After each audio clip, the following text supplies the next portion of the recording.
Breitbart was down at Occupy LA. You know Breitbart is? Yeah. He was down at Occupy LA. I was there with a friend of mine, Tim Heidecker. We went down there together and fucking passed Breitbart on the street.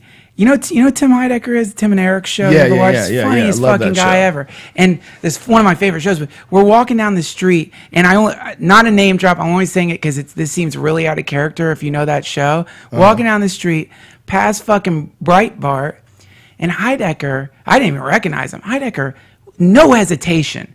It's like, hey, Breitbart, you piece of fucking shit. Get the fuck out of here, you fucking piece of shit. Screaming at Breitbart, like instantaneously pissed. Breitbart's like, yeah. Heidecker's like, you dope. He caps it off with you dope. But it was so awesome to see. I'm like, dude, what the fuck? There was no filter. It was like when my dog sees a squirrel. It was just this instantaneous, you motherfucker. Why is Breitbart such a piece of shit? Well, because he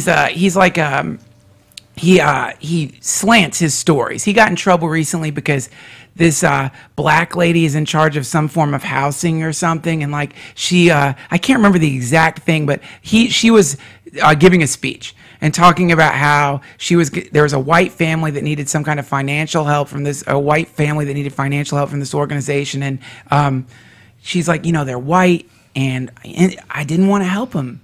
So that was the first. Remember that? Yeah. And then the next part is her being like, but then I realized I should help them. But Breitbart only puts up the part where she's like seemingly a racist. That gets her fucking fired.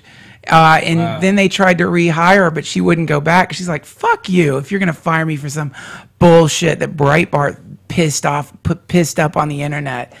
But what she actually said was that she realized that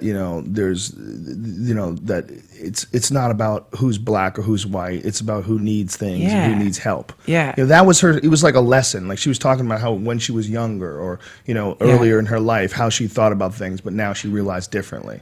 She was just talking about growing as a human being. Yeah. What? If you don't start off perfect, you have to shoot yourself in the fucking head. Right. You can't have ever been a racist when you were younger or said racist things because you were being insensitive or dumb or conditioned by your environment. The idea that people can't grow is gross. But then that mollusk, Breitbart, that human fucking slime, he like feels okay. That's just creating evil. That's like, to me, if you want to believe in evil, that guy Breitbart is like an example of that, where you can rationalize showing a skewed depiction of something that you've intentionally put up there, or seemingly intentionally put up there, to fuck someone over and to try to push your agenda ahead.